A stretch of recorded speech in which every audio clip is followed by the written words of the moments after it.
Iran की ताकत के बारे में दुनिया भर को चेताने वाले खामनेई अब ईरान के सुप्रीम लीडर नहीं होंगे। इजराइल ने ईरान पर हाल ही में एक बड़ा हमला करने का दावा किया था। उसी के बाद से खामनेई के उत्तराधिकारी की चर्चाएं तेज हो गई है। लेकिन इसके पीछे की असल वजह क्या जंग है? खामनेई क्या अपनी गद्दी किसी और को इतनी आसानी से दे देंगे? अगर हाँ तो वो कौन होगा जो अगला सुप्रीम लीडर बन सकता है? बताते हैं सब कुछ आपको इस वीडियो में। नमस्कार, मेरा नाम है मेघना सचदेवा। आप मुझे देख रहे हैं लोकमत हिंदी पर। 85 साल के खामनेई बीमार हैं। न्यूयॉर्क टाइम्स में छपी एक रिपोर्ट में यह खुलासा किया गया। इसी खबर के बाद से उनके उत्तराधिकारी को लेकर सवाल उठने लगे हैं। रिपोर्ट के अनुसार उनके दूसरे नंबर के बेटे मुज्तबा खामेनेई उनके उत्तराधिकारी बन सकते हैं। मुज्तबा के बारे में बात करने से पहले आपको ये बता दें, मई में एक हेलीकॉप्टर हादसे में पूर्व ईरानी राष्ट्रपति इब्राहिम रईसी की मौत के बाद खामेनेई के उत्तराधिकारी को लेकर चिंता बढ़ गई थी। खामेनेई 1989 से ईरान के सुप्रीम लीडर हैं। रुहुल्लाह खोमैनी के निधन के बाद वो सुप्रीम लीडर बने थे। ईरान में सुप्रीम लीडर एक बहुत शक्तिशाली पद होता है।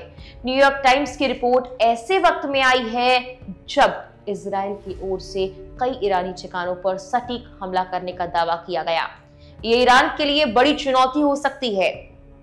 इस साल मई महीने में ईरान में मुज्तबा खामेनेई के बढ़ते प्रभाव पर एक रिपोर्ट छपी थी। टाइम्स ऑफ इंडिया की इस रिपोर्ट के मुताबिक मुज्तबा के पास कोई सार्वजनिक पद नहीं है।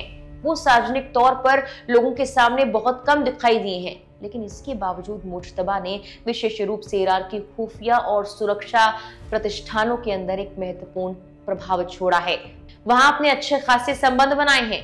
खामेनेई नाम रखने के बावजूद मुज्तबा ने अपने जीवन और गतिविधियों को लोगों से छुपा कर रखा है। हाल के सालों में मुज्तबा खामेनेई ने ईरान के खुफिया और सुरक्षा क्षेत्रों में गहरे संबंध बनाए। मुज्तबा और उनके आसपास का नेटवर्क पिछले 2 दशकों में काफी मजबूत हुआ है। राइसी के राष्ट्रपति पद के तहत उनका प्रभाव काफी बढ़ गया था। वो पर्दे के पीछे से काम कर रहे थे। कुछ और रिपोर्ट्स ये कहती हैं कि मुज्तबा खामेनेई का जन्म ईरान के मशहद में हुआ था। 1987 में मुज्तबा IRGC में शामिल हो गए थे। जनता का ध्यान पहली बार 2005 के राष्ट्रपति चुनाव के दौरान मुज्तबा खामेनेई की ओर गया था और उनके रईसी के साथ के संबंध के बारे में तो कई रिपोर्ट्स में बताया भी गया है। और वो किस तरह से पर्दे के पीछे से रईसी का साथ दे रहे थे, इस पर भी कुछ रिपोर्ट्स प्रकाश डालती हैं। बता दें कि ईरान का सर्वोच्च नेता ईरान में राज्य का प्रमुख प्रत्यक्ष या अप्रत्यक्ष रूप में सरकार के लगभग सभी कार्यों की देखरेख करता है। इस पद की स्थापना 1979 में ईरान के इस्लामिक गणराज्य के निर्माण के साथ रहबर के रूप में की गई थी। यानी कि सुप्रीम लीडर को रहबर कहा जाता है। सुप्रीम लीडर सरकार के कामकाज से लेकर देश की सेना के कामकाज में दखल दे सकता है। यहां तक कि अविश्वास प्रस्ताव पर विपक्षी वोट के बाद राष्ट्रपति को बर्खास्त भी कर सकता है। फिलहाल के लिए इस वीडियो में इतना ही।